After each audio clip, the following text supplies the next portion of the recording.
Hey guys, what's going on? It's your boy Howard, Loopomania 9000.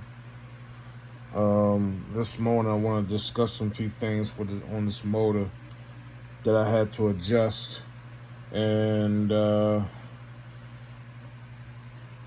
first things first, guys, we're gonna go through about clutch issues. Like if your gear's moving you know, if your gear's moving too loose like that, it means it's not engaging. What I did on the method. I tightened up the flower nut, and I added new clutch pads on there, the black clutch pads.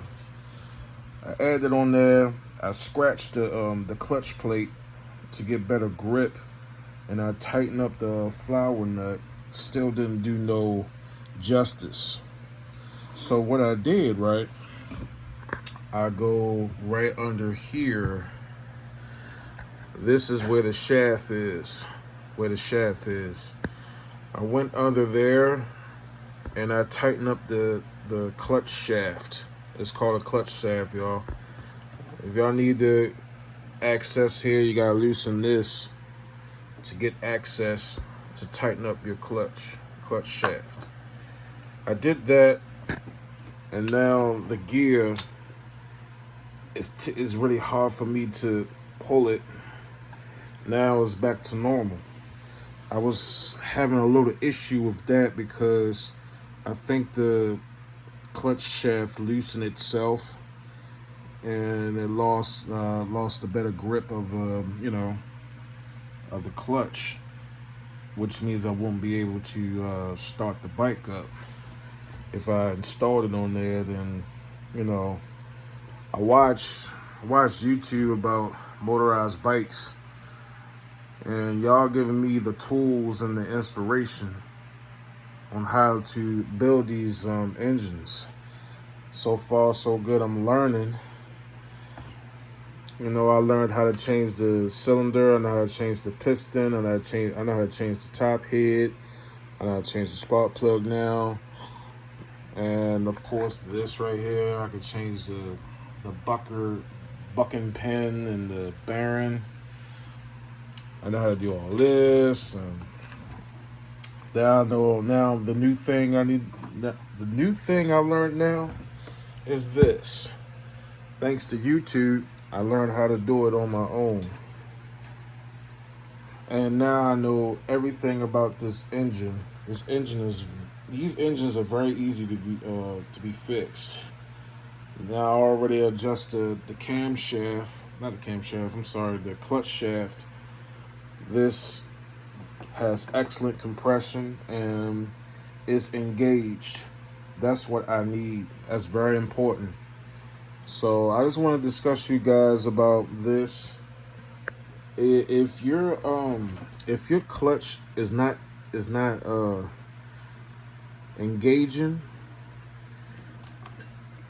it's still important for you to change your clutch pads. Change your clutch pads if it's wearing out. Let me give you a test like these. If your clutch pads wearing out, get some clutch pads. That's the number one thing. The second, get another clutch plate, or scratch the surface, scratch all the surface, so that way it can have better grip on the clutch pads when it's idling. Okay?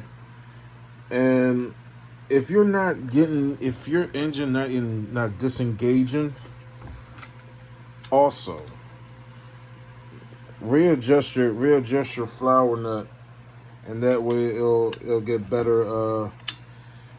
That way it'll disengage the engine. But my engine was not engaging because I can easily move the gear when I was working on it and I wasn't paying attention. So all I did was tighten up the shaft, and now it's fully engaged. It's hard for me to move the motor. Yeah, it's really hard. So Now the engine is engaged. All I gotta do now is continue to rebuild this engine. I'm about to buy me a new piston, for backup just in case. And I'm going to get a new engine NGK spark plug. I gotta buy me an exhaust, exhaust gasket, and the studs, and I should be fucking finished with this thing. So I just want to give y'all an update on this, guys. And again, I know I sound like a broken record, but it's so much fun recording videos and sharing it with you YouTubers. I love these engines. These engines are so much fun to work on, and I can't wait to learn more about them. And I really want to learn about is splitting this in half, just in case I need to change the shaft and all that stuff. That's all I need to learn. But the rest of the stuff is easy. I already know what to do with that. Because back in the day, I didn't know shit about these engines, but now I do. So, all right, guys. I'm not going to hold y'all, man. Remember to like and subscribe. Thank you so much, guys, for looking. And I'll make more videos. Thank you very much.